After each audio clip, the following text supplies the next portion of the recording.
there's big breaking news coming in, ladies and gentlemen. Sorry, I have to announce this. The National Testing Agency is going to announce an organizational overhaul by 8 p.m. today. Big breaking news coming in. I'm sorry, I have to interrupt you here. New reforms are going to be introduced. This is a move that is coming as the Education Ministry remains under fire. My colleague Kritika is in fact going to join us in a short moment. Let's quickly patch her across. I'm going to request my production team to get her on air, and let's quickly try and understand what is this organizational overhaul of NTA that is being announced at this point of time by 8 p.m. today, because this is a very, very big decision. An NTA organizational overhaul. The National Testing Agency, which was formed during the tenure of this government, is going to be overhauled completely, is what we are told. Kritika, what does this overhaul entail? What is the possible reform and restructuring that is on the government's mind?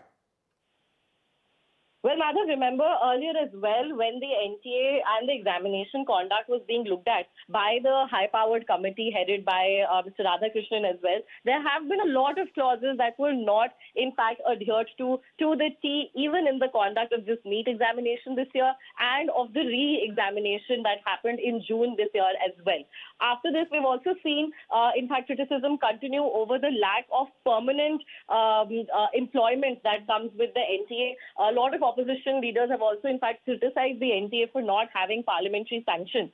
So that is also something that empowering it in such a manner that it has permanent employees and not as dependent, not for the agency to not be as dependent on contractual labor, which even the DG, the current DG, has recognized as a weak area, as a problem area for the National Testing Agency, can very well be looked into. We're also understanding that a form of an overhaul can come in. Now, remember earlier as well, as per the parliamentary answer given in this monsoon session itself, it was pointed out that over 10 positions that were supposed to be permanent still lie vacant. There have been multiple, in fact, advertisements that have been coming in by NTA for appointments to these posts as well, which again have not really fructified. So all of these things are going to be looked into, but what is even more pertinent to understand as far as this announcement is coming in is that the timing of it. We've seen how yesterday the Secretary of the Higher Education has been, in fact, changed, has been transferred to the Panchayati Raj. A new secretary has been appointed,